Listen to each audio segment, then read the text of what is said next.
completed the required login and as per the order of reference, the committee is resuming its consideration of Bill C-13, an act to amend the Official Languages Act, to enact the French Language Use in Private Sector Act, and to make related amendments to other acts. I'd like to welcome officials from Canadian Heritage, from the Treasury Board, Secretariat, and from the Department of Citizenship and Immigration here to support the committee on technical matters. Canadian Heritage, Ms. Boyer, Mr. Fallu, Mr. Terrien, welcome back. And for the Department of Citizenship and Immigration, Mr. Saint-Germain, who's just joining us online, I believe. He's still not with us. And the Treasury Board Secretariat, Mr. Quell, welcome back again for the umpteenth time. Now, just a couple of updates before we get started. Is this on a point of order? Well, I'd like the committee to move to committee business immediately so that we can have clarifications, and if that goes well, we'll be able to move forward quickly. That way, if there is debate, it won't cut into our clause-by-clause consideration time. Well, what are you proposing exactly? Well, the committee moved to committee business immediately to discuss the motion. You're referring to the motions that we received on Tuesday? There was an amendment that was voted on. And if we can vote on Mr. Godin's amendment and that goes well, then we can return to clause-by-clause consideration so we don't cut. On a point of order, Mr. Chairperson, if you would like to give us an update, we're going to vote against Mr. Beaulieu's proposal, but if you could proceed with your update, that would be appreciated. I'm just going to suspend for a moment, says the Chair.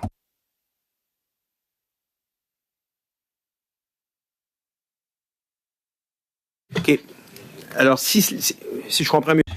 If I've understood correctly, Mr. Beaulieu, you're moving a motion to move on to committee business. No debate on the motion. We'll vote on it immediately. Before we proceed with the vote, I want to understand if we move on to committee business, will we come back to the motions on the table and the proposed amendment? That's what Mr. Beaulieu is proposing. Is that what you want to do, Mr. Beaulieu? Well, why don't we vote on it right now, says Mr. Godin. Just on a point of clarification, if I may. It's not that because we're doing clause-by-clause consideration that a member won't be able to move a motion. Is that correct? For example, the motion we discussed at the last meeting. Nothing prevents Mr. Beaulieu from moving it now.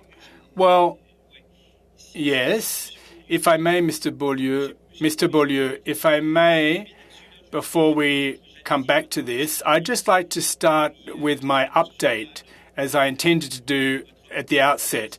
There's a motion on the table. We can vote on it. You can withdraw it and retract it if it's not necessary. Now, just clarification.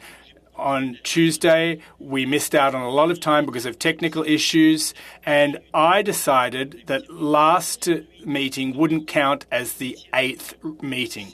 This is our 8th meeting. That refers, in our motion, we refer specifically to 8 meetings. So we're starting from scratch, first of 8 meetings. Second thing I wanted to tell you, and it has to do with the motion up for debate that's on the table. And before we discuss it, well, I'd like us to vote immediately, says Mr. Beaulieu. And if things go well, then we can pick up where we left off. But as Mr. Drouin said, nothing prevents any member from moving a motion in the meantime or during that process. So the motion has been moved. I'd call for a vote. Madam Clerk. Monsieur Drouin. Contre. Monsieur Iacono. Contre. Madame Kayabaga. Madame Latanzio. Contre. Monsieur Godin. Contre. Monsieur Gourde. Oh, encore Monsieur Gourde. Désolé, je vous entends pas. Mr. Gourde, I can't hear you. Ça, Montrez-nous votre... Give us a thumbs up, please.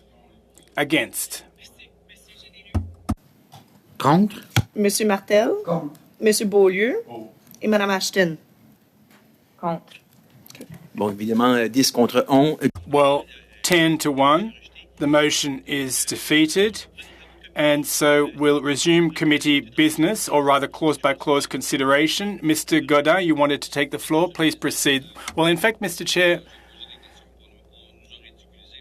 we were ridiculed, and this has proved me right and vindicated me. I want to understand the amendment that Ms. Ashton moved last week is an amendment on part of my motion, right?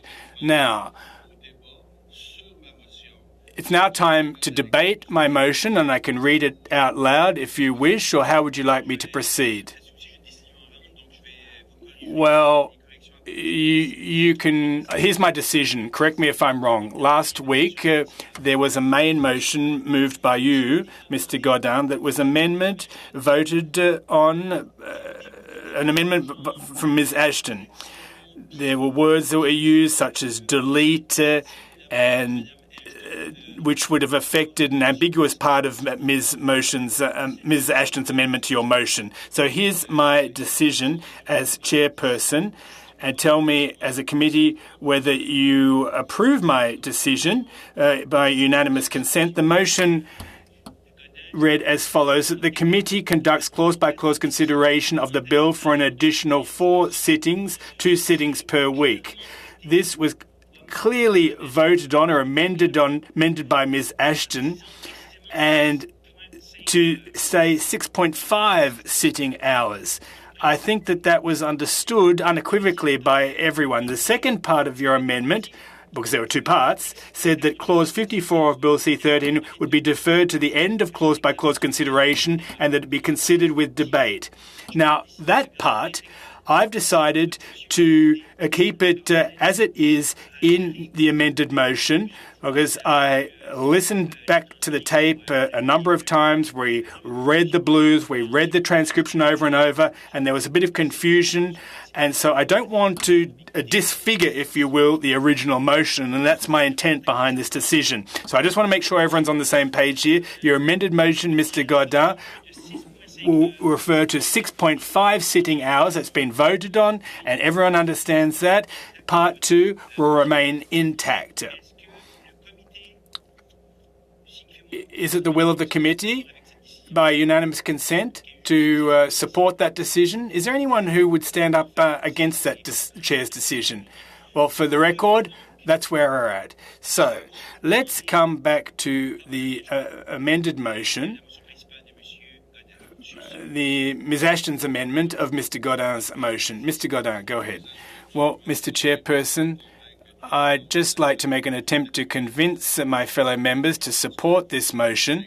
I feel that Clause 54 is a crucial clause, and it's also symbolic to the extent that what we want to do is demonstrate that, yes, everyone around this table has noted a decline of French across Canada, but the stronghold of French remains in Quebec. And I think discussing Clause 54 that deals, among other things, with federally regulated companies and corporations to adhere to the Charter of the French language is a crucial element. It's an extremely meaningful signal that's being sent. And as I said on a number of occasions, were the federal government not to take concrete action, who is going to do so to protect French? So, Mr. Chairperson, it's crucial that we debate this clause so that folks really understand its significance, and that's why I've moved this motion. Mr. Serret, the floor is yours. Thank you very much, Mr. Chairperson. Thank you to my colleague for having moved this motion. Now, when you take a look at all the amendments, I think that we all agree that all the amendments that have been proposed are important ones. And for that reason alone, we've spent 8 meetings on this, and we're going to add a further 6.5 hours of meetings. So I'd move the following amendment to delete in its entirety Part 2 for the reasons I've just outlined. Mr. Godin, the floor is yours. Well, Mr. Chairperson, I do not share my colleague's opinion. It's not true that all of the amendments are as important as each other. Some are more important than others. Clause 54 is a clause, case in point, that is crucial, that must be debated. Ms. Ashton, then Mr. Beaulieu. Thank you, Mr. Chairperson. I'd like to start by saying that we believe that the issue up for debate in relation to Clause 54 is an important one. And it's an issue that we've spoken about repeatedly in the House of Commons and outside the House as well. Now, that said, our concern at the New Democratic Party is the time that we've already dedicated to this study since November. We have tried to put forward a clear agenda in order to strike a balance, i.e. that we're going to make amendments but still make headway. And we feel that this debate, the proposed debate, will take up far too much time at the consideration stage, and it will get us kind of caught up, won't it, in a sense, in that. And it's absolutely important, crucial, that this bill get out of committee as quickly as possible, be referred to the Senate, and then come back to the House before we adjourn in June. Communities are clear about this. They're desperate. We need to make progress. We need to make headway. Let me clarify our stance. We moved a motion yesterday, and we shared it with the clerk, and our intention behind it is to support the notion of 6.5 additional sitting hours, but not to continue the debate. Point of order, Mr. Chairman. Yes. Sorry, Ms. Ashton. Point of order. So let's concentrate our attention on my motion, the motion of my colleague, and then we'll follow up. Ms. Ashton, if you could deal with Mr. Serre's motion. Yes, indeed. My intention would be to support the removal of the second part because, in our view, the second part of the motion would add an awful lot more time to this study, more time than what is needed, given our aim, the NDP's aim, to conclude this study as quickly as possible. So we support the amendment. Thank you, Ms. Ashton. Mr. Beaulieu.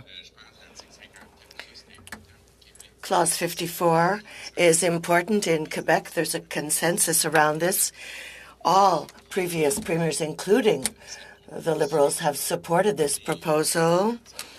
All of the major unions, all of the larger Quebec cities. So there's a very broad consensus, and this is why I consider that it would be important to maintain this.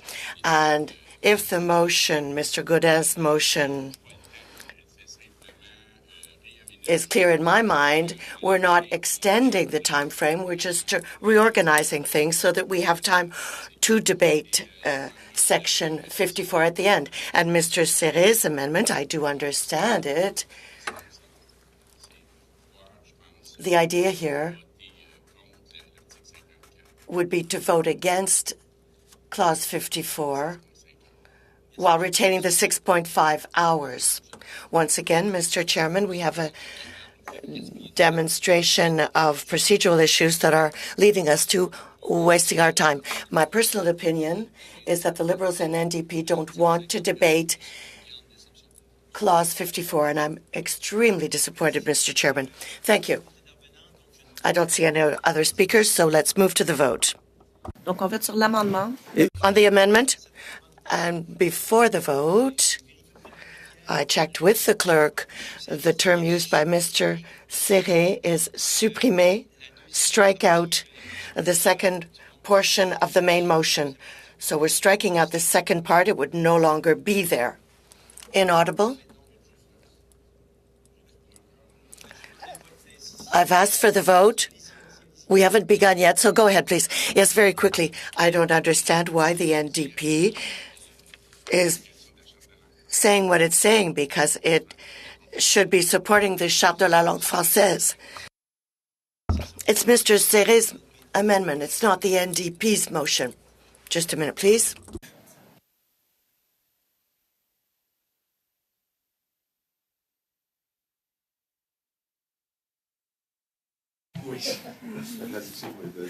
Non, j'étais pas. On a perdu un. We lost a player on the internet, Mr. Gould. I don't know if you can hear us, Mr. Gould. I don't know if his colleagues might check in with him with a text message, perhaps. It's his connection that he has lost. We're going to take a few minutes to give Mr. Gould the opportunity to check in with us again. So we'll suspend for a few moments.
This won't have an impact because we already know what the result will be for that vote. So for that vote, I accept the situation. Perfect. The first vice chair has said that we could go ahead with this, so let's move to the vote on Mr. Serre's motion. Pour. Monsieur Drouin? Pour. Monsieur Iacono? Pour. Madame Kayabaga? Pour. Madame Latanzio? Oh, elle est partie. Madame Latanzio? Je suis ici. OK. Et votre vote? Excuse, ça c'était pour biffer l'article 54. This is to strike out clause 54, correct? Point d'ordre, Monsieur le Président. Point of order, Mr. Chairman. When we have a vote, no one should be making comments. No. I was criticized by my colleague last week. The vote had begun, so I'm asking that people not respond to questions, not intervene. We must know what people are voting on once the vote has begun. Everyone votes, and that's it, that's all. I was criticized for this last week. Mr. Chairman, if you'll allow me, we're having connectivity issues this morning. Therefore, when the clerk moved to the vote, it wasn't clear for me. I don't usually intervene in a vote, dear colleagues, with comments, so apologies, but that's why I wanted this to be clarified. So perhaps you could verify with other colleagues who are online. The sound we're getting isn't optimal this morning. Thank you. Mr. Chairman, can we proceed with the vote? No. I want to finish what I was saying, because there was a technical issue. If Ms. Latanzio has a technical issue, then she should withdraw. Mr. Godin? I'm having trouble following. What you're saying isn't important for purposes of the vote, so please, let's follow the procedure. Ms. Latanzio asked a legitimate question. She is in attendance here, so let's be open-minded. In this regard, I think she explained the reason why she put her question. So we move to the vote. We pursue the vote. Monsieur Godin? Contre. Monsieur Gould? Ah, c'est vrai, excuse-moi.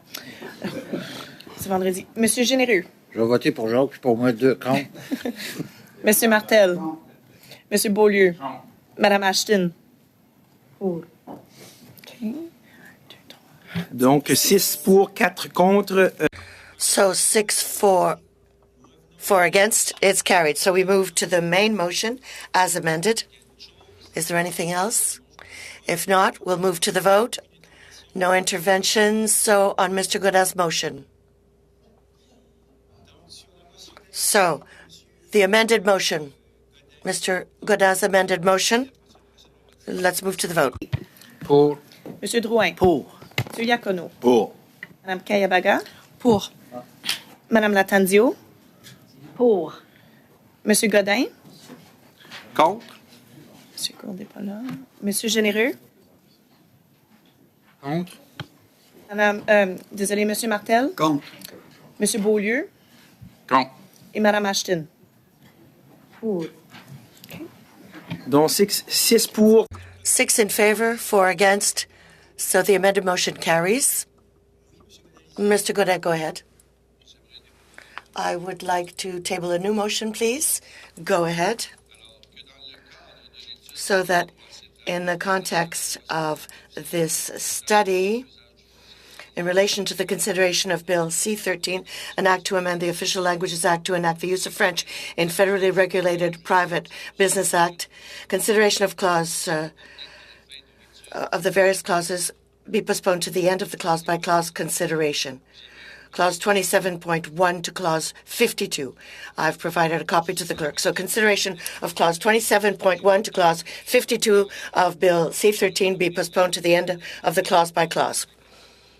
In that case, we can move back to the discussion of Clause 54. It's extremely important for us, this discussion, and we would repeat here that there are various clauses in any bill that are more important than others. But before proceeding, Mr. Chairman, I want to ensure that there are 4 Conservative MPs in attendance to vote.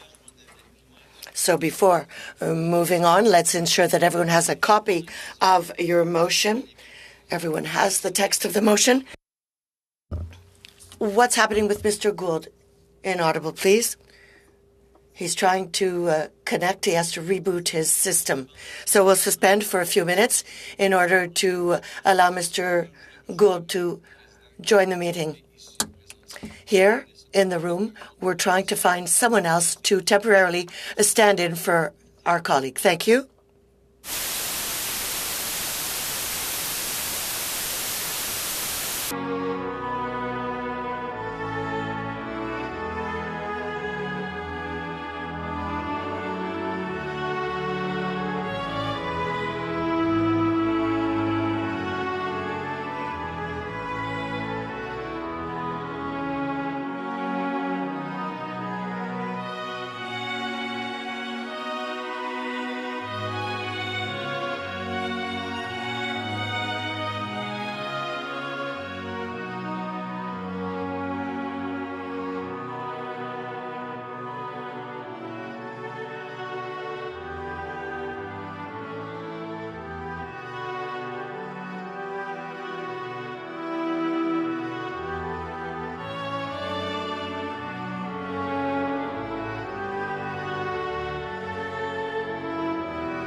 Mr. Gould.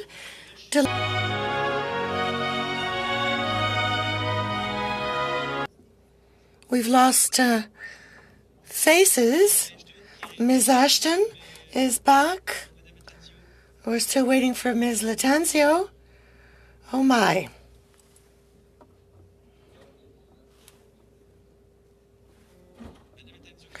Ms. Latanzio is back. Wonderful. We're all here again. So we were dealing with Mr. Godin's motion. Any comments? No? So we move to the vote. I call upon the clerk. Monsieur Seri, Contre. Monsieur Drouin, Contre. Monsieur Iacono, Contre. Madame Kayabaga, Contre. Madame Latanzio, Contre. Monsieur Godin, Pour, Madame la greffière. Monsieur Gould, pour, Pour. Monsieur Généreux, Pour. Monsieur Martel, Pour. Monsieur Beaulieu Pour. et Madame Ashton. Désolée, c'était Donc, contre? 6 contre, OK. 5 pour. 6 against, 5 for. Mr. Chairman, I didn't hear Ms. Ashton's vote. I understood clearly. Ms. Ashton, might you repeat how you voted? Against. Your sound is really very low. We can hear you. I don't know if you could adjust the microphone volume, but we did hear you clearly enough. So the motion is defeated.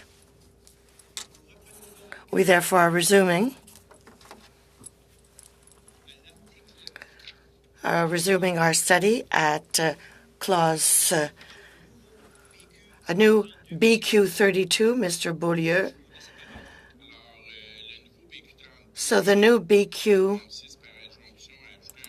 would add A1 stating that positive measures must be taken in consultation with the government of Quebec, taking into account its position. It's a very minimalistic request that Quebec be consulted.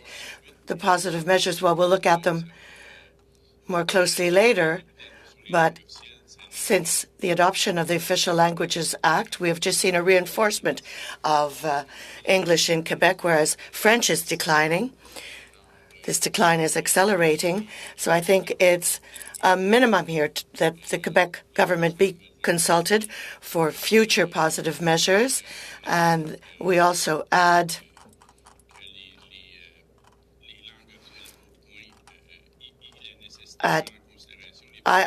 the necessity of protecting and promoting the French language in Quebec, taking into account that French is the official and common language of Quebec. The concept of equality, as it's been expressed up until now, granted the same things to Anglophones in Quebec as Francophones outside of Quebec, and the needs are very different for both communities. As I stated earlier, in Quebec, we consider that French is threatened, so we must take into account this situation throughout Canada. And we also add the jurisdictions of the provinces and the Charter of the French language. So the government must be consistent when it states that it doesn't want to harm French in Quebec. It must respect provincial jurisdictions elsewhere, including in the province of Quebec, everything that the Charte de la Langue Française sets out and implies with regard to the jurisdiction and powers of Quebec. Thank you, Mr. Beaulieu. Any comments? We're talking here of the self-determination rights of the people of Quebec. So any other comments? We move to the vote. Monsieur Seri, Contre. Monsieur Drouin, Contre. Monsieur Iacono, Contre. Madame Kayabaga, Contre. Madame Latanzio, Contre. Monsieur Godin, Contre. Monsieur Gould, Contre. Monsieur Généreux, Contre. Monsieur Martel, Contre. Monsieur Beaulieu Pour. et Madame Ashton. Contre. 10. Donc, 10 contre, 1 pour. 10 to 1.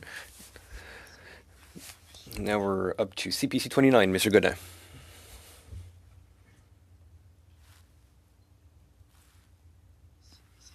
CPC 29. Thank you, Mr. Chair. In fact, CPC 29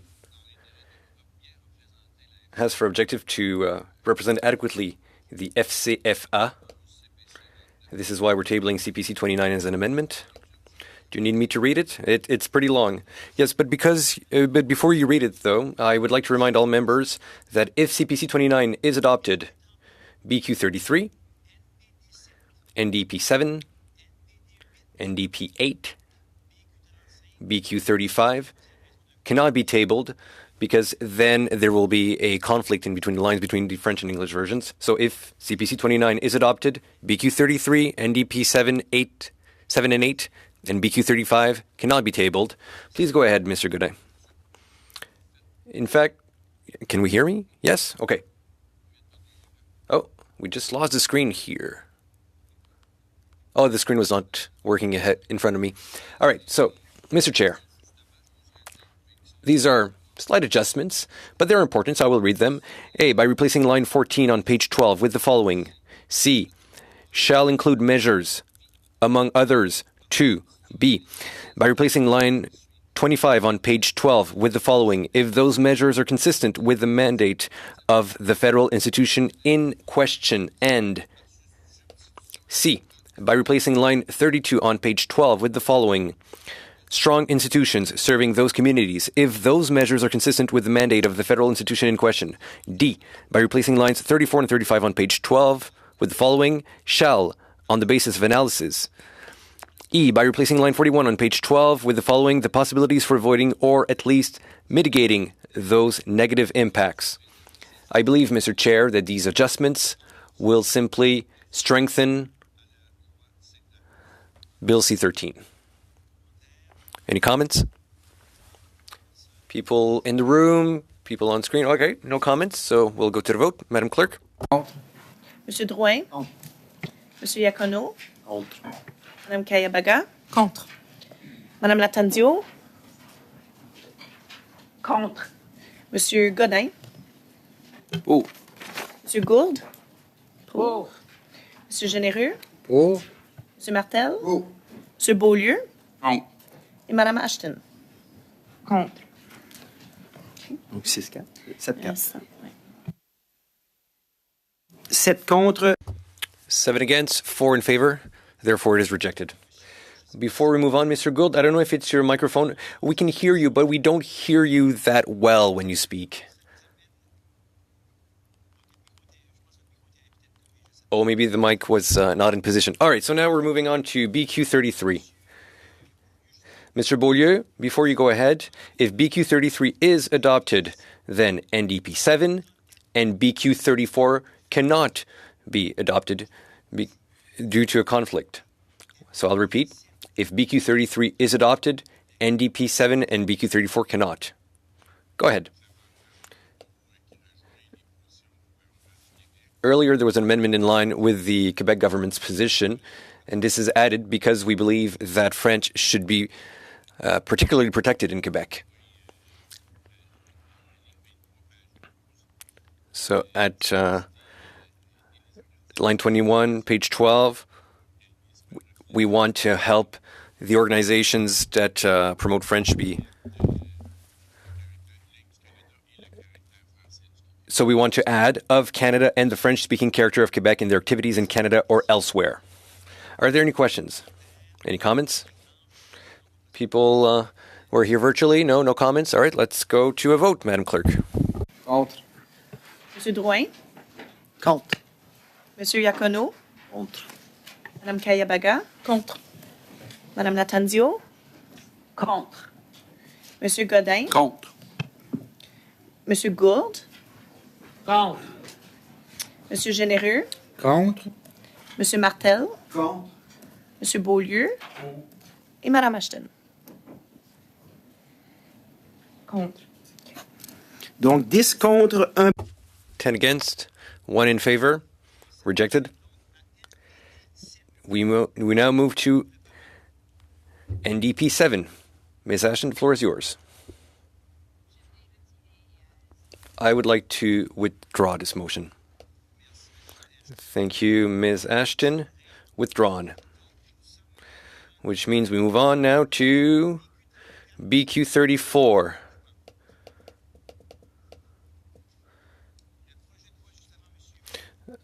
Before we withdrawn, is that it? Yes. Well, before you withdraw, do you table it? I don't even table it. All right, so it's withdrawn. BQ 34 is withdrawn. Now we're at page 88. This is Lib 16. Page 88 of your documents.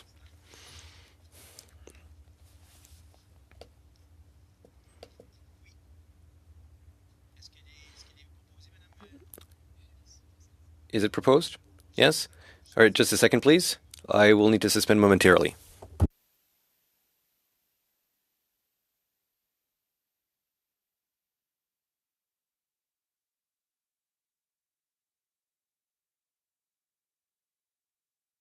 OK, allez-y, Madame Kayabaga. Please go ahead, Ms. Kayabaga. Thank you, Mr. Chair. I would like to propose... Oh, sorry, my computer just turned off. So I'm at Lib 16. Just a second, please. Donc, je vais la lire. All right, so I will read my amendment that Bill C-13 in Clause 21 be amended by adding after line 21 on page 12 the following. Foster the reestablishment and growth of the demographic weight of French linguistic minority communities. As I said when I was talking about my earlier proposition, the reason behind this is that the Francophone minority outside of Quebec must grow through immigration and in any way that we can put in place so that the Francophone minority outside of Quebec can grow and flourish. Before we move on to comments, I just want to make sure that we're all aware. I just wanted to make sure that everything is consistent here. So for Lib 16, there's the English word re-establishment. So it would probably be restoration that would be used in the end. They're synonymous. Restoration and re-establishment. Mr. Godin, comment? I have a question. Why should we change the word? It's because at the second or third meeting, so anywhere in the bill, re-establishment will be modified by restoration? Yes, there were amendments talking about the same thing, but we're not using the same word, so we want to make sure that everything is consistent. It's great to have answers to our questions. All right, so I would like to suggest an amendment. I fully agree with my colleague, Ms. Kayabaga, but I would like to strengthen her amendment. So here's a sub-amendment. So I'd like to table this amendment, or sub-amendment rather, Mr. Chair. Can I do this? Yes. The clerk is telling us that it is being distributed. I will simply summarize it. So basically, it would be ensure the reestablishment and growth of the demographic weight as opposed to foster. Ensure the reestablishment is to strengthen the amendment. We want this to have some real teeth, adult teeth. Ms. Ashton, comment? We also wanted to propose a sub-amendment. So I'm happy to see that it has been proposed by my colleague to have this stronger language by using the word assurer in French. In fact, in English, it's restore and increase in the English version. Ms. Latenzio, since we want to change the word assurer in the French version, can you confirm for me what would be the word in the English version? I'm sorry, yes. I apologize. I took the floor without being granted the floor. But yes, Ms. Latanzio, it's a very relevant question. In English, it's restore and increase.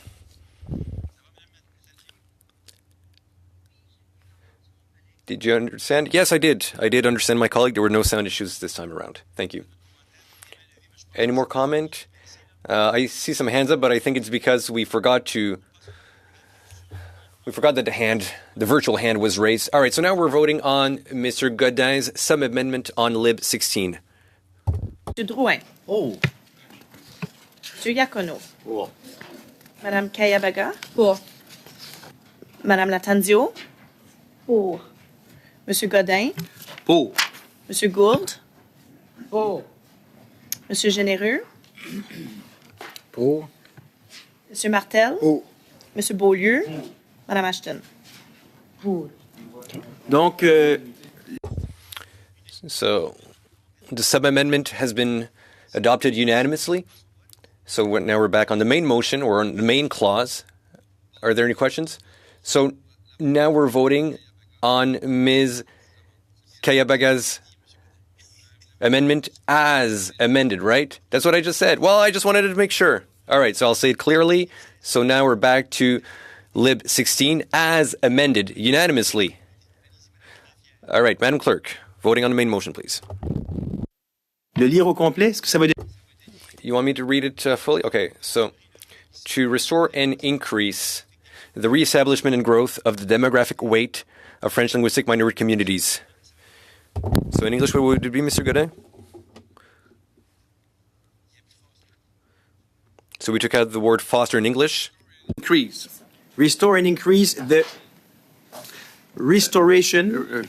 The amendment Lib 16 be modified by replacing the passage foster the re-establishment and growth by the following: restore and increase.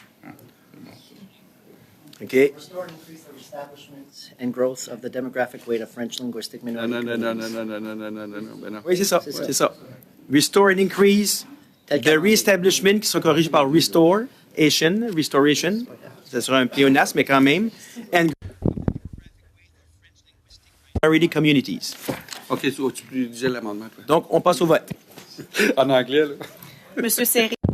Now to the vote on Lib 16. Monsieur Drouin. Oh, Monsieur Iacono. For. Madame Kayabaga. Pour. Madame Latanzio. Pour. Monsieur Godin.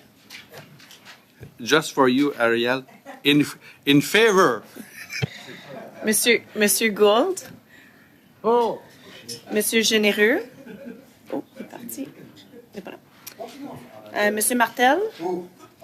Monsieur Beaulieu. Et Madame Ashton. Pour. Donc, à 10 contre 0. So this amendment has been adopted 10-0. So Lib 16, as amended, with the sub-amendment, is adopted. We now move on to NDP 8. Is that it? Yes. Ms. Ashton, NDP 8, the floor is yours. Inaudible. Ms. Ashton is muted.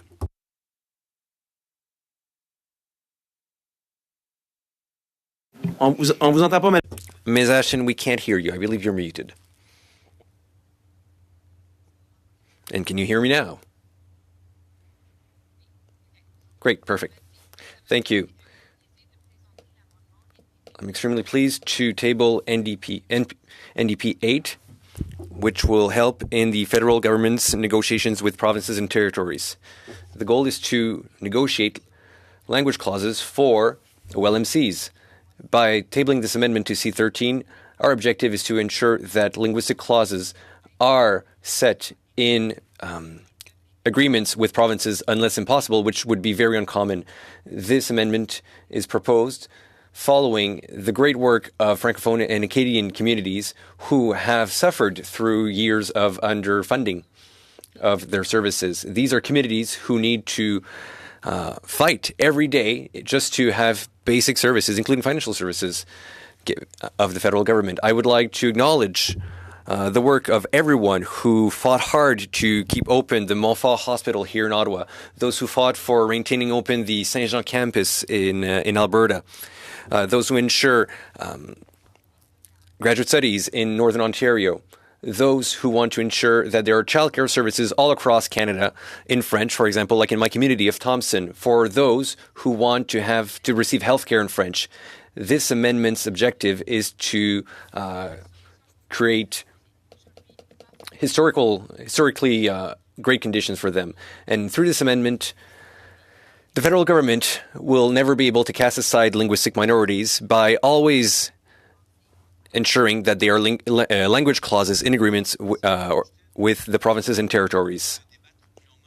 Before we debate NDP 8, I just want to remind you that if NDP 8 is adopted, BQ 37 may not be.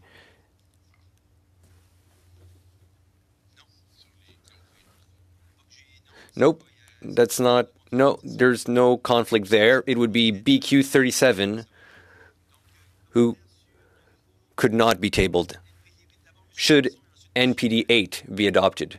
So Mr. Sanson first, then Mr. Godin. Debate on NDP 8. Thank you, Mr. Chair, for giving me the chance to speak to NDP 8. Please allow me to thank the member for Churchill Kiwatinuk Aski for her excellent work and for speaking on behalf of the various language communities in Canada. These are necessary measures that should be put in place in agreements between the federal government and the provinces. It is essential, and I've seen it firsthand because I worked in the education sector for 20 years. I can tell you that there are associations all across the country that need this amendment, and that's why I would like to thank the MP for suggesting this amendment. And there are some very interesting parts to this amendment. What I heard from school boards and organizations in my previous life was that there was too little dialogue between the provinces and the federal government. It varied from province to province, but in some provinces and territories, there were no discussions regarding linguistic minorities in between the federal government and the provinces. So not only is the goal of this amendment is to hear what these organizations have to say, but also to have consultations. This will allow the stakeholders to share with the federal government their priorities, their objectives, so that their objectives be met. And of course, what is their objective? Well, it is that the linguistic minorities, francophones outside of Quebec, anglophones in Quebec, be able to flourish. And in your amendment, there are some very important words that we've repeated in this committee year over year. We're talking about accountability. Quite often, school boards and organizations across Canada have called repeatedly for more accountability when funds are distributed through agreements with the provinces and territories. So I wanted to take this occasion to thank the member for Churchill Kiwatinuk Aski for her innovation and her great work in order to foster the Francophone community, to foster the flourishment of Francophone communities all across the country. Not only is there a line conflict with BQ 37, but also with Lib 18.1 should NDP 8 be adopted. Yes, I'll take more interventions, but this has just been modified so you understand that there's a lot of moving parts here. So I'll repeat it. If NDP 8 is adopted, then BQ 37 and Lib 18.1 cannot be adopted. So following Mr. Sanson's comment, I would like to hear Mr. Godin and then Mr. Beaulieu. Well, Mr. Chair, I think it's important that this concept be brought into the bill. When we're hearing witnesses in our committee, well, we could hear that it's important to have tools be put in place so that we can get results in the provinces and territories. Of course, Mr. Chair, we need to do this while still respecting provincial and territorial jurisdictions. What my colleague is proposing, following what I've heard and based on our convictions here at the Conservative Party of Canada, we're very open to this amendment, and therefore we will support NDP 8 because it is in line with our philosophy, which is to, in collaboration, not impose anything because we need to respect provincial and territorial jurisdictions. Mr. Beaulieu and then Mr. Reyes. Monsieur Reyes, We're listening to you, Mr. Reyes. Go ahead. At last, you're with us and chiming in. Thank you very much, Mr. Chairperson. Here's my question. Can I ask a question of the witnesses, please? Please go ahead, Mr. Reyes. Can the officials please give us advice, or the clerk or analysts?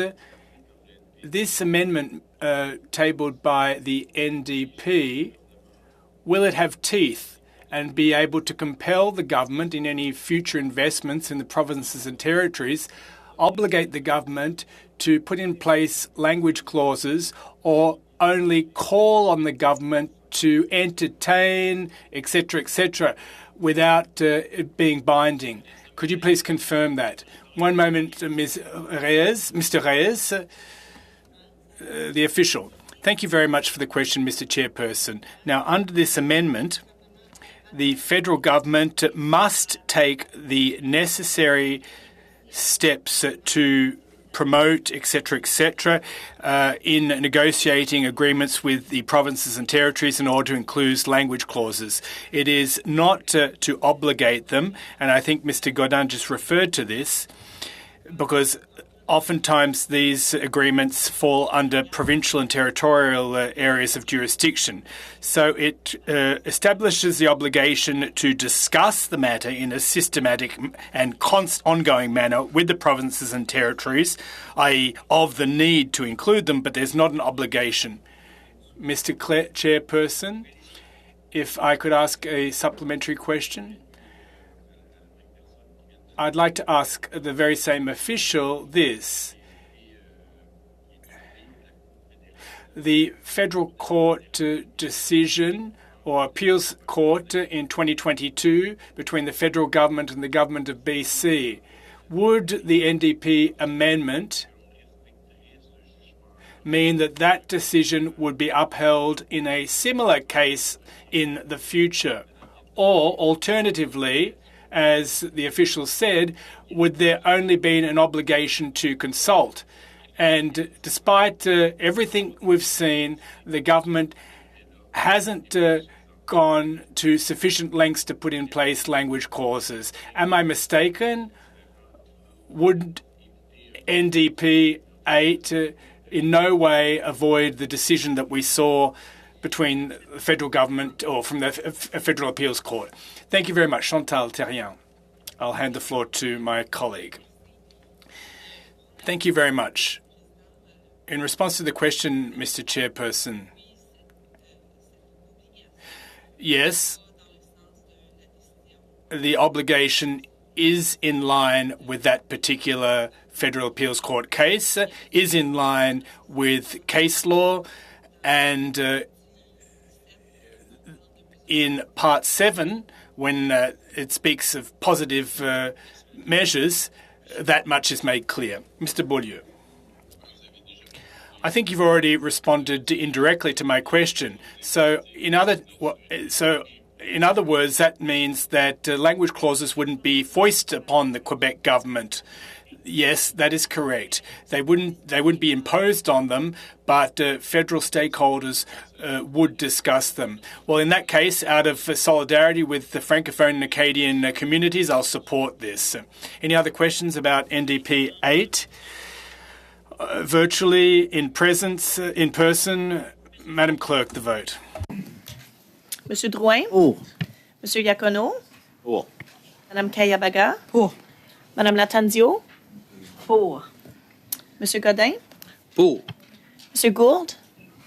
Pour. Monsieur Généreux? Pour. Monsieur Martel? Pour. M. Beaulieu Oh.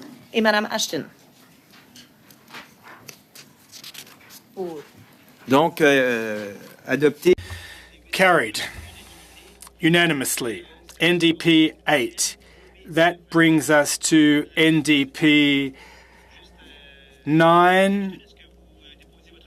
Ms. Ashton, would you like to move your amendment? It's on page 94 of the bundle. If I could just interject before we move to the next amendment. Which one? Before this amendment. If I could just say something. I'd like to withdraw my amendment NDP 1, please.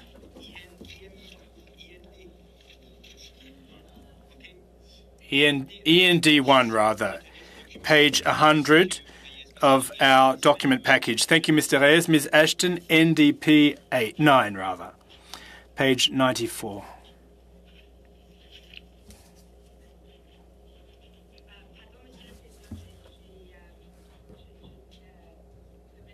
If I may, I just need to check on something. It's a technical issue. Just one moment, please.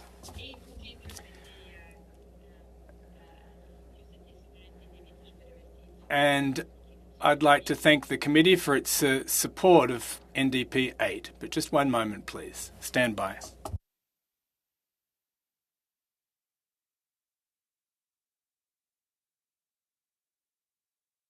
Oui, OK, c'est ça. J'aimerais continuer. On présente. Thank you, NDP 9.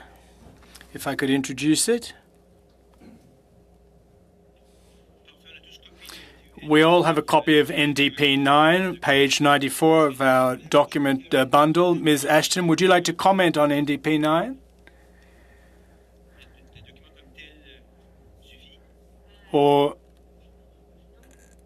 does it speak for itself? No, it speaks for itself. So you've moved the amendment. Were NDP 9 to carry, BQ 39 cannot be adopted because of a line conflict, Mr. Beaulieu. So BQ 39 would be dropped.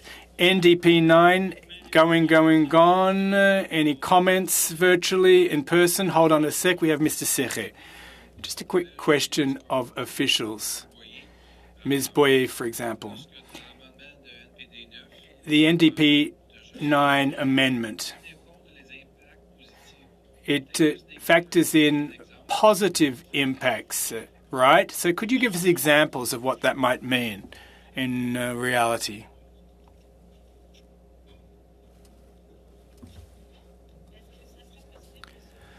Would it be possible, Mr. Chairperson, to get a copy of NDP 9?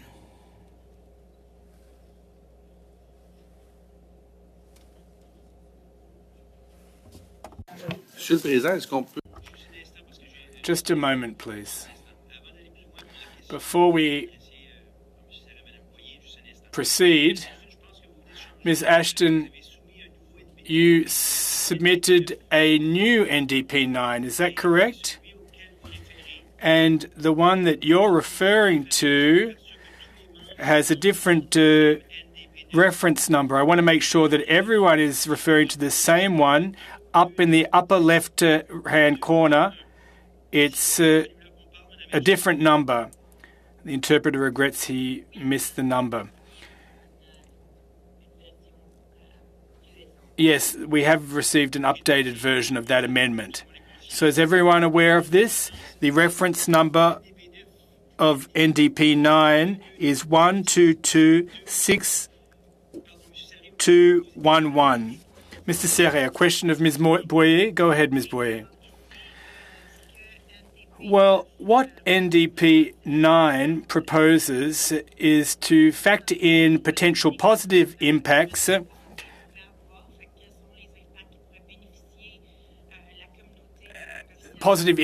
for the official language minority community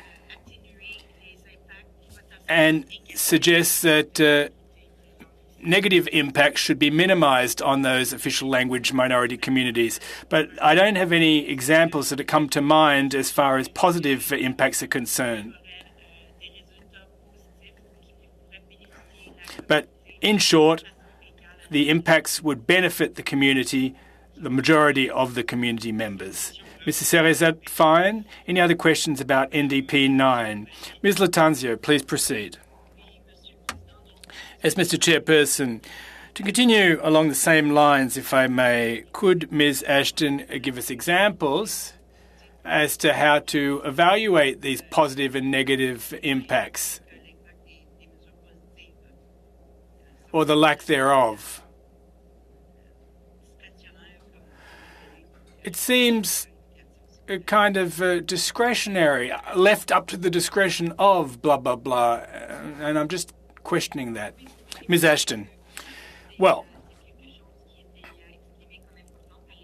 the Francophone communities outside Quebec said that this was important to them, and we've heard that since the discussion of this bill started. And the goal here is to avoid negative impacts and protect their rights and strengthen the supports that are given to them. So suffice to say that this issue has been raised on a number of occasions by the community members themselves. If I may, Mr. Chairperson, a supplementary question in relation to that answer. How can a positive measure have a negative impact? Trying to reconcile that. Perhaps Ms. Boyer can elaborate. Ms. Ashton, perhaps. Ms. Boyer, rather, says the chairperson. Well, I'm not entitled to vote. I'm here as a witness. Yes, no, I understand that, says the chair. Well, let me give you the following example. The BC Francophone Federation.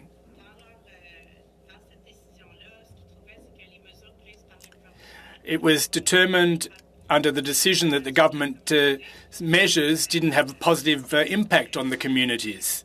That was the determination in that decision. And so, therefore, there was a dearth of positive measures in that particular case. But the Superior Court, in relation FCB against Canada, which was handed down in January 2022, stated or recommended that federal institutions factor in the impact of positive measures, and that were there to be a negative impact, that they should attempt to mitigate them. And I believe that this amendment codifies the second part of the test, two-stage test, that was established under that Superior Court decision in January 2022. Well, that's clear to my mind, says the chair. Before we hand the floor to Mr. Beaulieu, Ms. Ashton, you wanted to add something, since it's your amendment? Well, Ms. Latanzio, let me just explain this to you. In C13, this issue was already broached, and this is an effort to strengthen that particular aspect and to ensure, moreover, that this bill will not have any negative impacts on the community.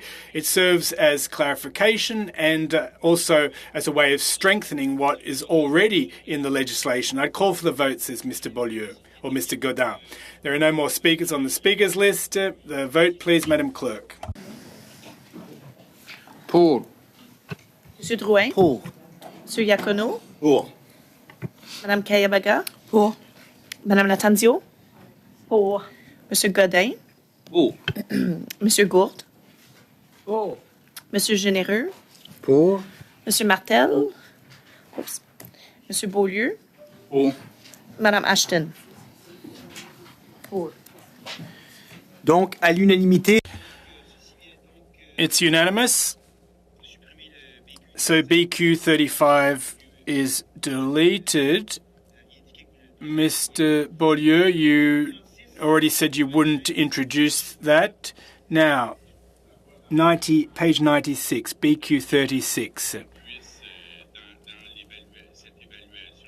Now, as part of the assessment, and when it comes to Quebec, that it be conducted in conjunction with the Quebec government. Any questions? Any comments? Mr. Godin? I'm not on screen. Fortunately, I'm here in person. Now, I'd like to move an amendment to... I'd like to move a sub-amendment to Mr. Beaulieu's amendment. And at some point, I'll be able to master the whole procedural jargon. And I said this on the floor. I'd invite my colleagues, clerks, and legal clerks to support me. We'd withdraw Part A in consultation with the Quebec government and replace it by in consultation with the provinces and territories.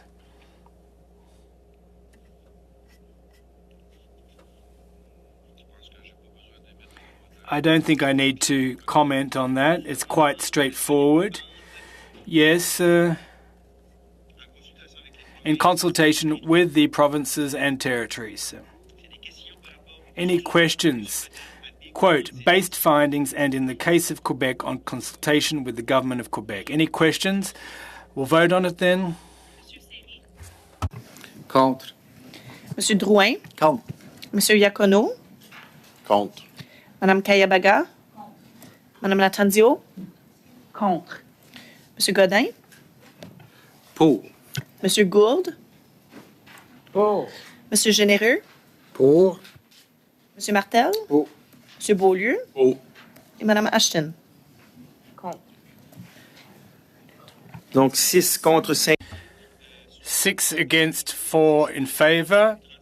BQ 35, 6 amendment to BQ 36 is defeated.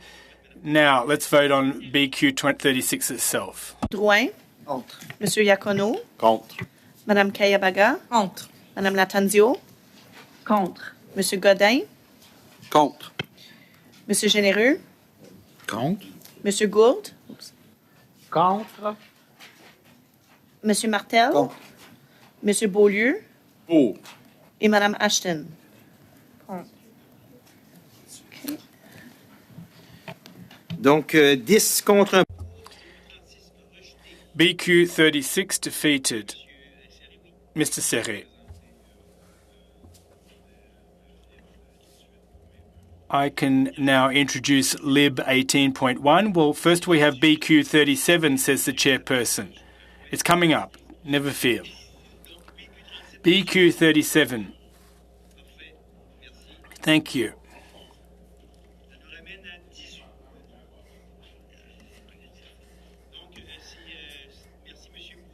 Thank you very much, Mr. Beaulieu. Mr. Serret. Thank you, Mr. Chairperson. With the adoption of NDP 8 and the changes to it, there's a new amendment that's being circulated right now, and the clerk has sent that out for 18.1. Hold on, I'm getting to it right now. Now I've sent it. Okay, so I'm going to read it out loud. The new amendment, that is, that Bill C-13 at Clause 21 be amended by adding, after line 10, page 13, the following. 9.1, in order to achieve its objectives, federal institutions must, A, collect relevant information, B, obtain the opinion of Francophone and Anglophone minorities and other stakeholders concerning positive measures that would be the subject of a consultative process, and C, provide relevant information as to what these positive measures amount to. D, consider their opinion openly and take seriously. And E, be prepared to put in place these positive measures and also amend them. I hope that everyone received that. We're referring to Lib 18.1, 11273.4.1. That's not what I received, Mr. Chairperson, says Mr. Godin. I received a different reference number just now. So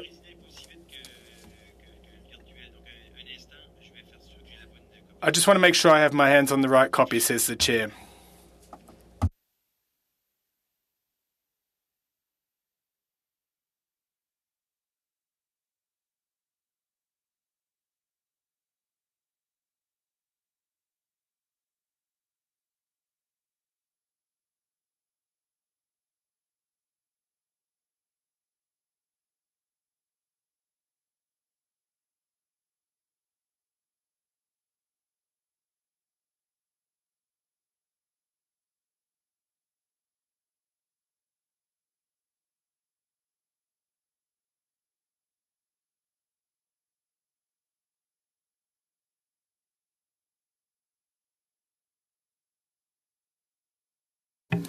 Parfait.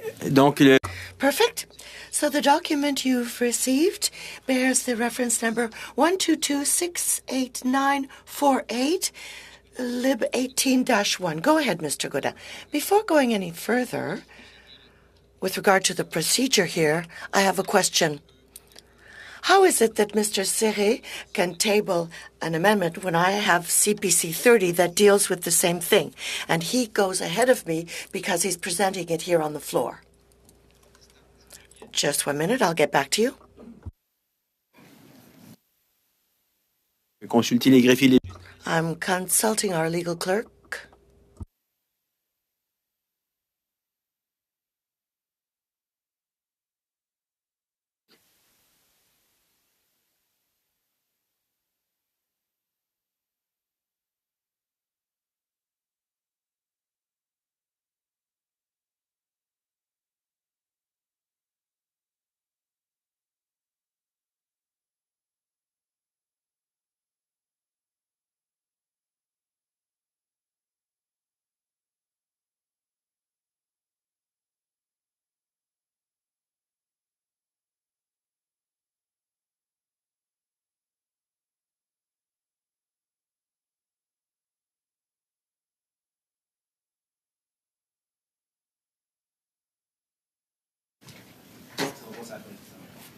Mr. Chairman, it's not a problem for me if Mr. Godin wants to present his motion. So, Mr. Godin, the version that I had in my binder from yesterday had it replacing line 9, and your amendment, Mr. Godin, proposes an addition after line 9. But I didn't receive the version you just got, but indeed CPC 30 comes before it. So we'll move to that now.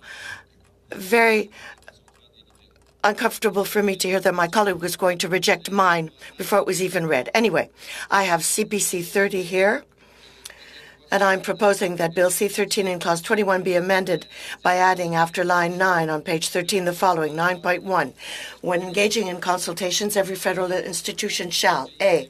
Gather information to test its positive measures. B. Propose positive measures that have not been finalized. C. Seek the opinions of English and French linguistic minorities about the positive measures that are the subject of the consultations. D. Provide the participants with all relevant information on which those positive measures are based. E. Openly and meaningfully consider their opinions. F. Be prepared to alter those positive measures. G. Provide them with feedback both during the consultation process and after a decision has been made. Mr. Chairman, we're not inventing this text. It exists in another bill, C-11. So we're not just improvising here.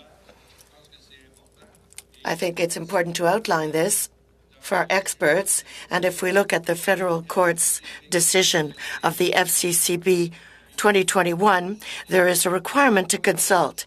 It isn't an additional burden, Mr. Chairman, for officials.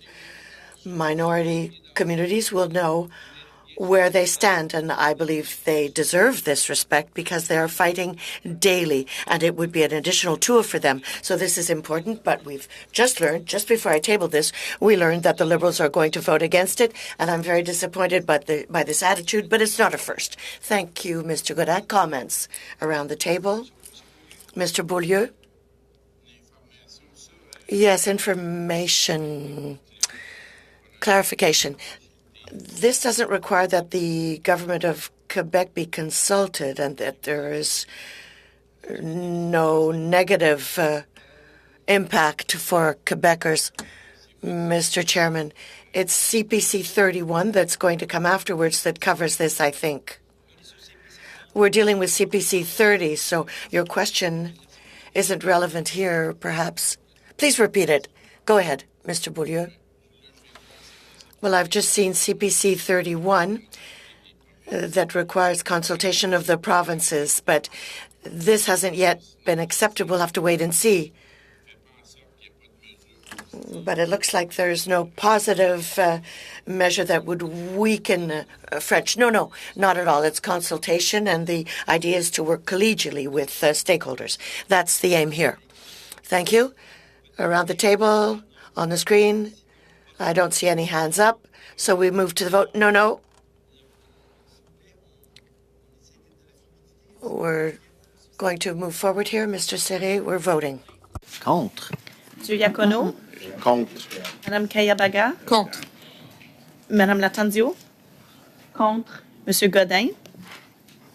Pour. Monsieur Gould? Pour. Monsieur Généreux? Pour. Monsieur Martel? Pour. Monsieur Beaulieu? Pour. Et Madame Ashton? Contre. Donc 6 contre, 5 pour. So it is defeated. And now we move to the new LIB 12268948. Go ahead, Mr. Serré.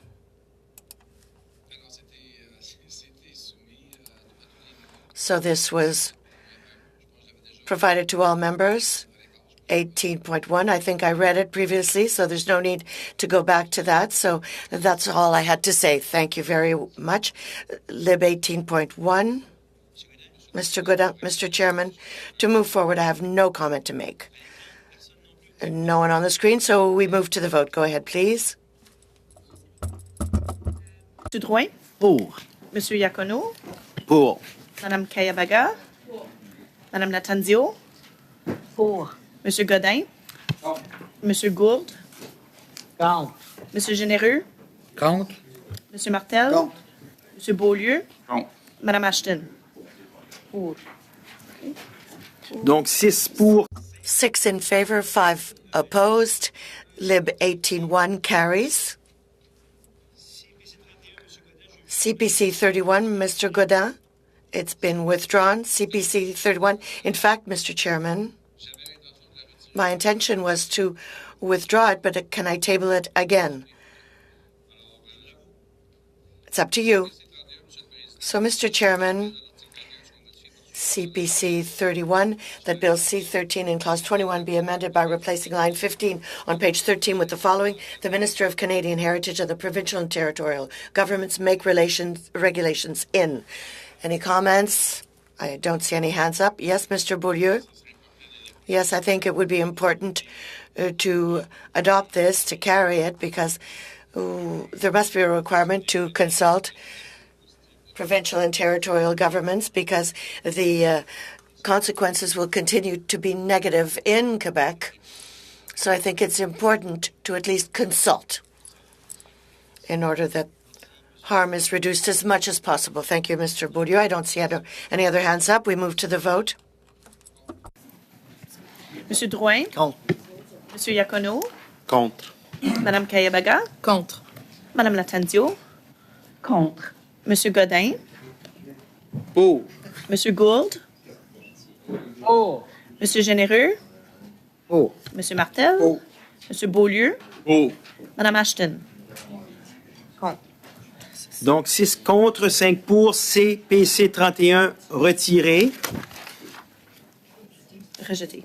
Rejeté, excusez-moi, rejeté. Merci, Madame la greffière. Indépendant 1 a été retiré volontairement par M. Reyes. Ça nous amène donc à Lib 19. Lib 20.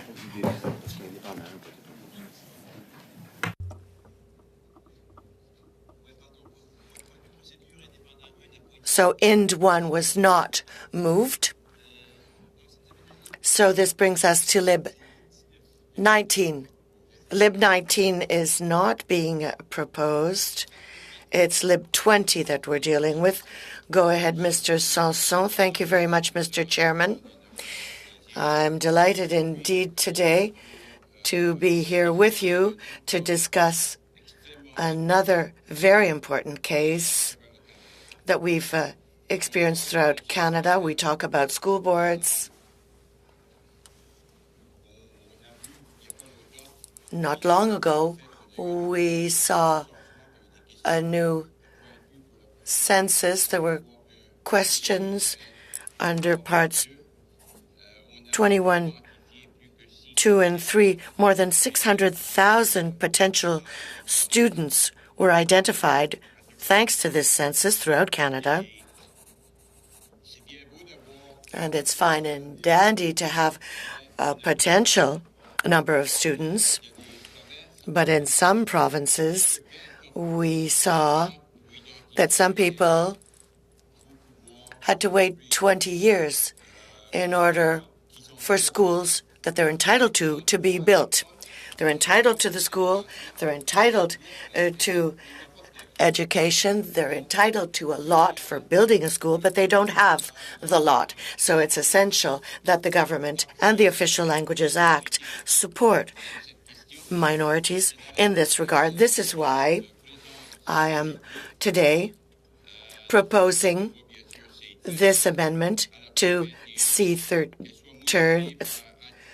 that Bill C-13 in Clause 21 be amended by adding after line 26 on page 13 the following, and I'm going to read it. 41.11, in developing a disposal strategy for a surplus federal real property or a federal movable, every department shall take into account the needs and priorities of the English or French linguistic minority communities of the province or territory where the federal real property or federal immovable is located. And 41.1.2, in taking account the needs and priorities under subsection 1. So we once again are dealing with the same situation. Departments may consult English or French linguistic minority communities and other stakeholders, including school boards or commissions.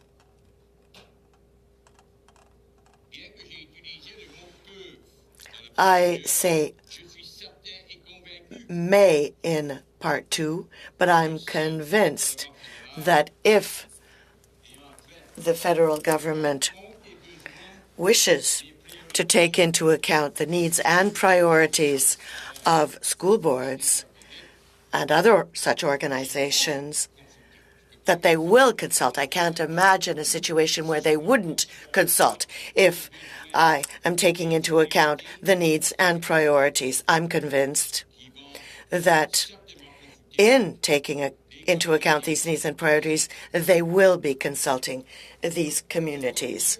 I must also tell you that my intention with this amendment is this, that federal institutions, for example, CMHC, Public Works, Services Canada,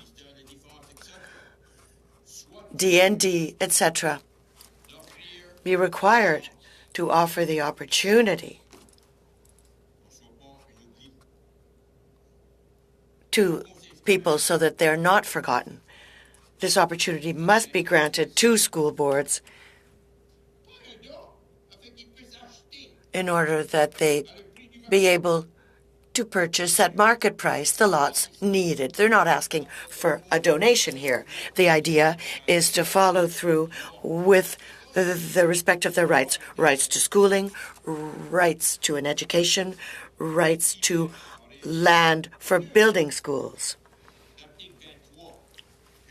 so as to give teeth to Clause 23 that was so important in 1982, and that's even more important today, given what we're experiencing on the ground. Added to that, as I mentioned, there is the census that we saw this year, which did indeed confirm, with the short version, it was in 2021. Yes, there were very precise questions, and the courts cannot say, I'm not really sure, I'm not convinced that you're entitled to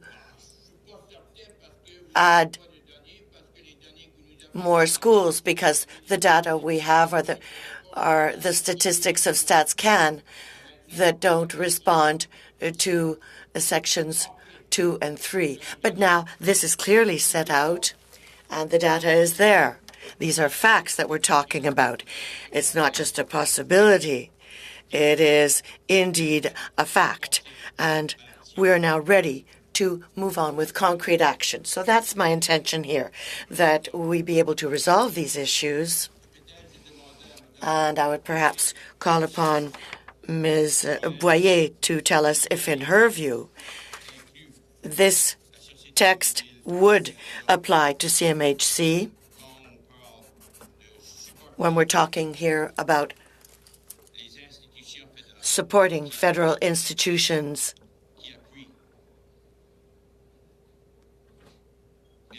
Thank you. Madame Boyer.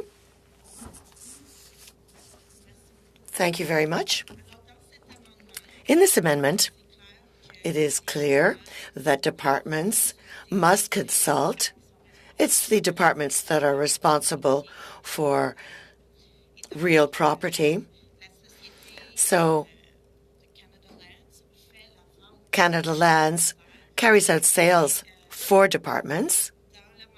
But in the amendment, I believe that it is clearly set out here that they must take into account the needs and priorities. Yes, the needs and priorities. And we're talking here about institutions, and yes, they would be covered here. I was looking through the text, but I don't have the most recent version in front of me. You're doing a good job, and I appreciate you even more today.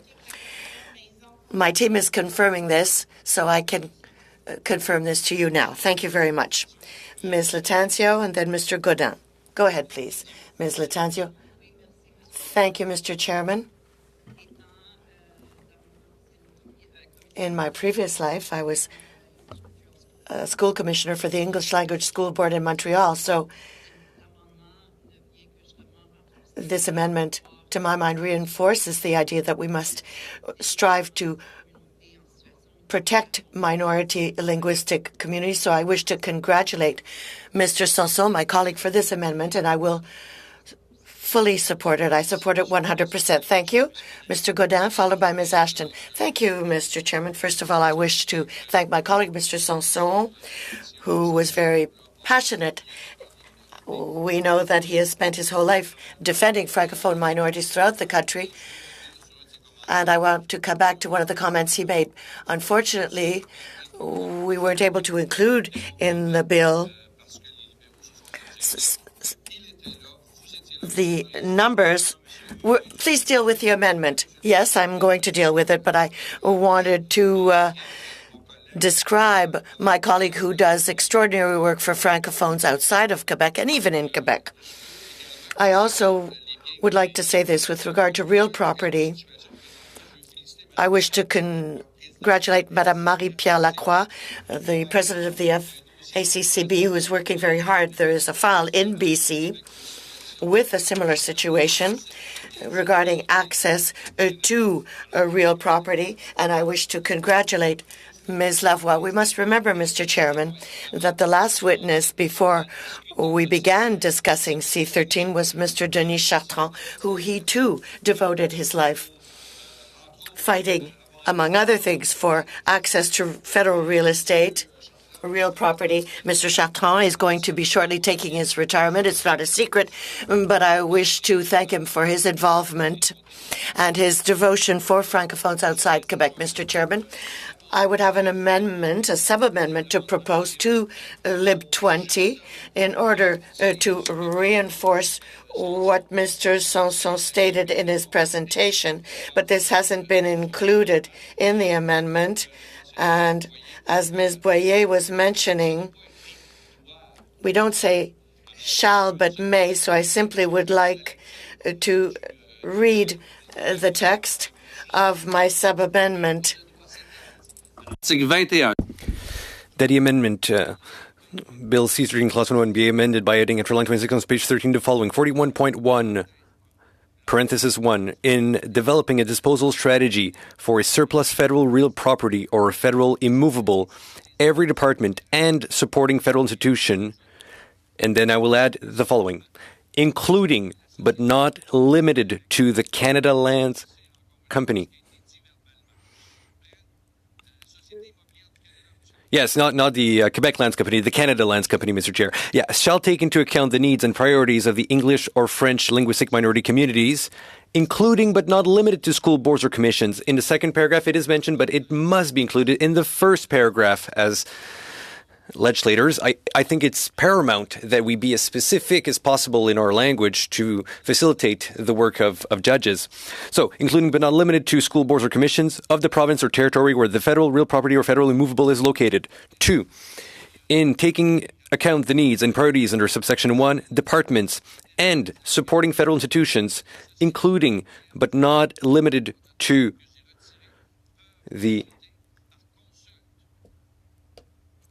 Quebec, once again, I said Quebec in French, but yes, the Canada Lands Company, my Quebec roots are showing. So, as I was saying, supporting federal institutions, including but not limited to the Canada Lands Company, and we took out the word may and replaced with consult English or French linguistic minority communities and other stakeholders, including school boards or commissions, with regard to their needs and interests in relation to the federal real property or federal immovable, and offer them the opportunity to purchase or lease the real property or immovable in whole or in part. I believe this is paramount, and the objective is to give access to these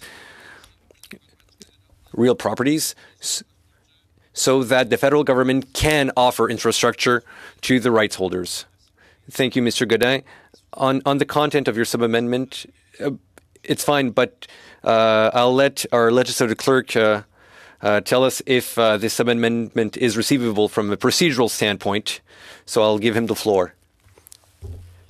So you read your motion as amendment, but in a sub-amendment, we just need to hear what is being amended. You can't reread the whole thing, including the amendments, because we're dealing with a sub-amendment, not an amendment. That's a procedure. The sub-amendment is only what is sub-amended. So, if we're back to 41.1, we're just going to go piece by piece. This is how we're going to do it. This is how we must do it, says the chair. No, it's just a procedural thing. The content is fine. Mr. Genero, I believe you have a comment. Just a procedural question. Can we apply a previous vote to, because if we're going to vote 6 times, if we can, maybe we can accelerate the process by just applying the result of a previous vote. Well, if it's a unanimous vote, yes, the committee can do anything. Well, you just said, Mr. Chair, if there's unanimous consent, we can do anything? Well, of the committee. So I ask unanimous consent to table all the elements all together in order to accelerate the process. Is there consent? Are you in agreement? I see that your hand is raised. Okay. All right. So yes. We'll accelerate things, but before we do that, I'll go to Ms. Ashton. She has a question. Ms. Ashton, go ahead. Yes, thank you, Chair. It's a question that I wanted to ask before Mr. Godin's sub-amendment, but it is still relevant following the sub-amendment. It's a question for the officials. First, I would like to acknowledge the great work accomplished by the member from Sackville-Prescott, and I would like also to acknowledge his life experiences. which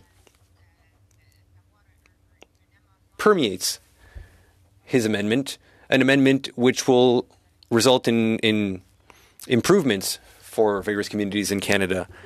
I believe these are great changes also that are being proposed by Mr. Godin, and I would like to acknowledge that as well. However, I would like to ask a point of clarification to the officials.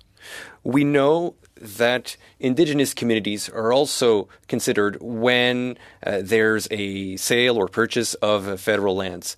And we heard in committee that Francophone communities don't have enough real estate to build schools. That is fair. But it is important to note as well that these buildings and these lots, when are sold, are part of the things that the federal government do in course of reconciliation with the Indigenous communities. If we adopt these amendments, will the federal government still be allowed to offer these lots to Indigenous communities in priority? Who can answer the question, perhaps? Ms. Boyer, go ahead.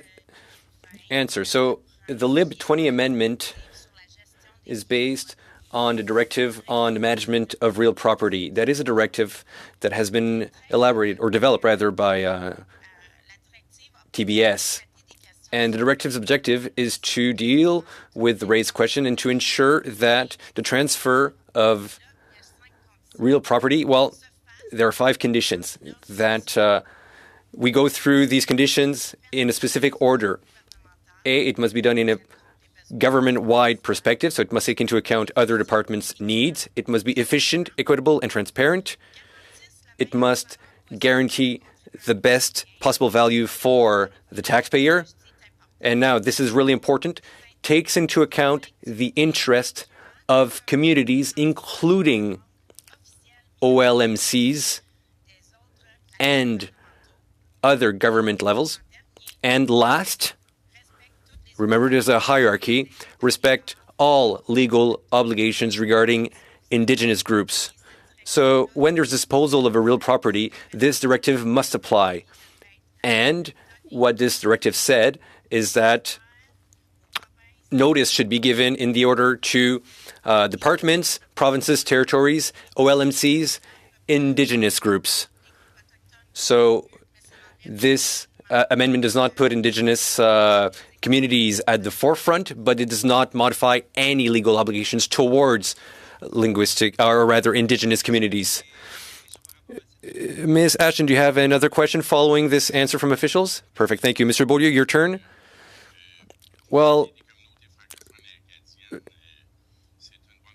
I believe this is a good proposal for Francophone and Acadian communities, but there's nothing here in this amendment for school boards in Quebec.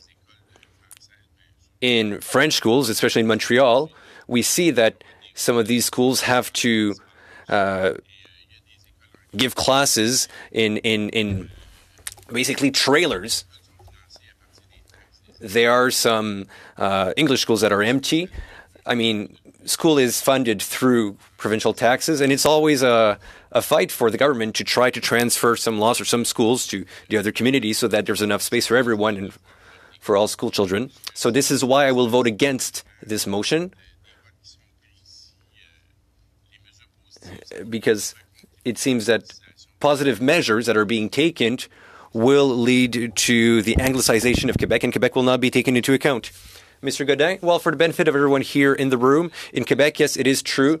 There's a space issue for schools in Quebec. It's true, but that's up to the government of Quebec to take care of that. It's under their purview. Here we're talking about having access to federal real property. Access being given to organizations that represent Francophone and minority communities, and I think these are 2 very separate files. I just wanted to clear that up. I also amended Lib 20, but I also wanted to mention that we had already tabled an amendment that we'll have to withdraw because Lib 20 covers most of the points of the other amendment. All right, so we're still on Mr. Godin's amendment to Lib 20. Just want to make sure everybody's on the same page. No other comment? Madam Clerk, can we move to the vote, please? We're voting on Mr. Godin's sub-amendment to Lib 20. Contre. Monsieur Sanson. Contre. Monsieur Iacono. Contre. Madame Kayabaga, Contre. Madame Latanzio, Contre. Monsieur Godin, Pour. Monsieur Gourde, Pour. Monsieur Généreux, Pour. Monsieur Martel, Pour. Monsieur Beaulieu Contre. et Madame Ashton. Pour. Donc, 7 contre. 7 in favor, 4 against. Do I have my numbers right? Oh, rather, I'm sorry. 6 against, 5 in favor. So it is defeated. We're back to the main amendment, Lib 20. I will ask the vote. Oh, no. Yes, Mr. Sanson? I would like to table the sub-amendment to Lib 20. Well, you can't propose a sub-amendment because you've proposed the amendment. You can take a few moments to consult your colleagues if you want.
We are ready to resume.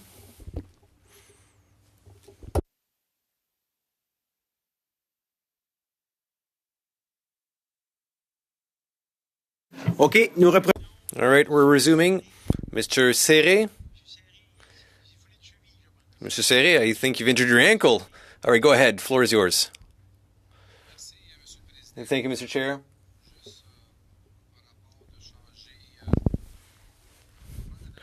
I'll take the English version here, just to switch things up, of Lib 20. Number 2.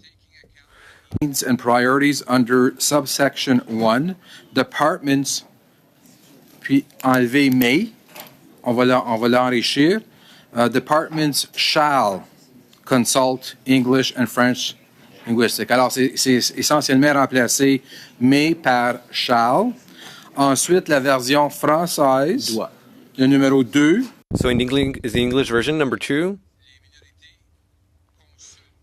In taking account the needs and priorities under subsection departments consult. We're taking out the word may in English. Departments consult English for French linguistic minorities communities.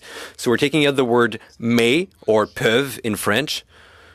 So we're just strengthening the clause. So I think we'll all be in agreement. So this is very clear, and I think this is what Mr. Sanson wanted after hearing him previously. So just to make things clear here, just to make sure we're on the same page. No, it's not the same. No, Mr. Sanson tabled a motion, but it's been sub-amendment. We can do that within the same party? Yes, absolutely. Yeah, as long as this is a different person than the person who proposed the original motion.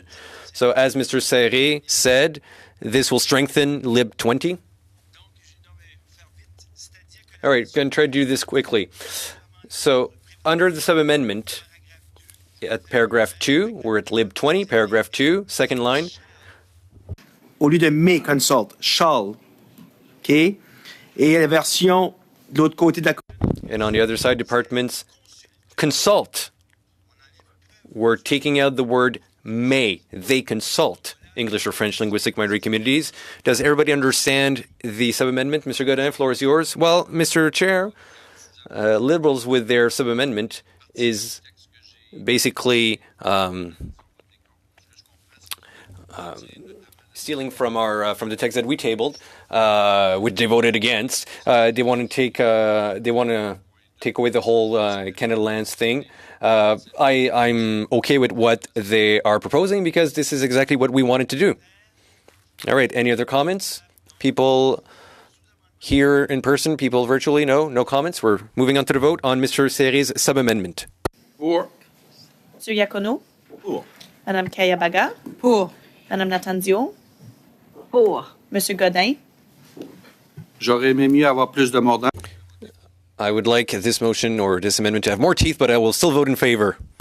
Monsieur Généreux? Pour. Monsieur Martel? Pour. Monsieur Beaulieu? Contre. Madame Ashton? Pour. Donc, 10 pour... 10 in favor, 1 against. Mr. Serré's sub-amendment to Lib 20 is adopted. Is there anything else on Lib 20? Otherwise, we'll move on to the vote on Lib 20 on the main motion.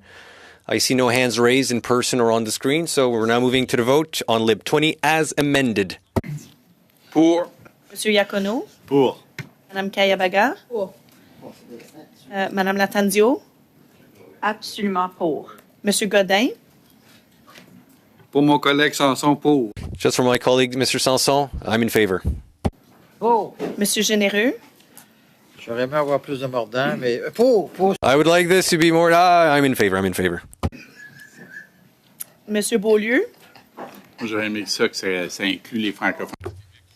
I wanted this to include francophones of Quebec, so I'll be voting against, says Mr. Beaulieu. No, he's against. Mr. Beaulieu is against. Pour. Donc, 10 pour... 10 in favor, 1 against. Lib 20, therefore, as amended, is adopted. Thank you very much, says Mr. Sanson. All right, thank you for all your great work. We will not end the meeting right away, but there are 2 small things we need to take care of before we leave. I need somebody to propose a motion for the detailed budget that had been tabled. Nothing has changed in regards to the study we want to undertake.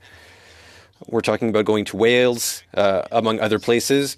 Is there unanimous consent for the detailed budget as distributed? Mr. Généreux? I'm in agreement if we go on during the first week of April. No, it would be during a break week. Is there unanimous consent? Nobody objects? Perfect, thank you. Second small thing before we leave. And I have to leave because I have 10 hours of driving before I get back to my New Brunswick home. Thanks to our analysts, clerks, and technicians and everyone, it would be possible for us to add a meeting. When we come back, we could have a 3rd committee meeting per week so we can expedite the process. That meeting could take place on Fridays. If everybody agrees, we could meet Fridays 1 to 3. So not next week, but the week afterwards. We'd be here for 2 weeks before the break weeks of Easter. We'd be here in Ottawa. So you're saying that so during those 2 weeks, we would go through the 6.5 hours that were added following the previous motion? Yes. Well, it's not sure, but once it's requested, we can't cancel because other people would like this time slot. We're basically taking the time slot from aid. Mr. Godin, I can't speak to this right now because I've not consulted the whip of my party. So, on principle, yes, but I can't here right now say, yes, I'm in favor. What we know is that resources are extremely tight. but I do understand, Mr. Chair, that there are 6.5 hours left to our study. Well, 7 hours, basically. 7 hours? 7? 6.5, says the chair. We're talking about 3.5 meetings. No, 6.5. So there are 2 hours per meetings. So 3 meetings plus another 30 minutes. So we agree to that? Yes, we do, says the chair. So all right, so we're back here on the 20th. So on the 21st, there are 2 hours planned for this. On the 24th, 4 hours. And on the 28th of March, we would meet. It would be up to 6 hours by the 24th, which means that on the 31st, we'd have a half hour. So that's fine. I'm just offering more flexibility to the committee because it's as chairperson that I decided to do this. If we want to consult our party whips thereafter, we can do it. But what I'm saying is that we can go ahead with another time slot if we want to expedite the process and make sure that in spring. Well, Mr. Chair, I will communicate with you after double checking with with the party whip, but we agree on principle. Yes, we agree entirely, and I appreciate the effort that you've gone to, Mr. Chairperson. We do indeed want to complete this bill as quickly as possible, and this will enable us to do so. Thank you, Ms. Ashton, Mr. Généreux, and Mr. Beaulieu. In case you didn't see it, on the 24th, the US President is here, and I'm not sure things are going to proceed as normal in Canada. And often, the Americans do come often to Canada, but I don't think it's going to be easy in terms of traffic and circulation. First, well, says Mr. Beaulieu, we had 1.5 meetings left to address or to make up for the shortfall caused by all the technical issues. And that's part of the 8 meetings. Are we going to factor that in? Well, what we voted on this morning, Mr. Beaulieu, the motion for 8 meetings, and we voted to keep at our discretion the possibility of having more meetings. But today is the first of the 8 meetings in light of what occurred. But there were 8 meetings, and there was going to be an additional 1 hour. Well, we increased that by 6.5 hours. That's going to be factored into the 6.5 hours, says the chair. If there's nothing else, well, I just wanted to say that President Biden will be here, of course. And listen, I'll consult, but we may be able to come at the next meeting. Listen, if there is an opening, I'll invite folks as quickly as possible so that you're all in the loop. But we may have to sit an additional meeting, but we want to move ahead as quickly as possible. Mr. Chairperson, instead of doing 2 hours, can we do 2.5 hours or 3 hours? Well, at the discretion of, we can explore that possibility too. Mr. Gould, on the 24th in the afternoon, Friday, it's my private member's bill that will be on the floor in the House, so I'll be absent, and it's difficult to get replacements on Friday afternoons. Thank you for the comment. We'll do our utmost. We'll keep an open mind, and we'll see. On that, I adjourn the meeting. Have a good weekend.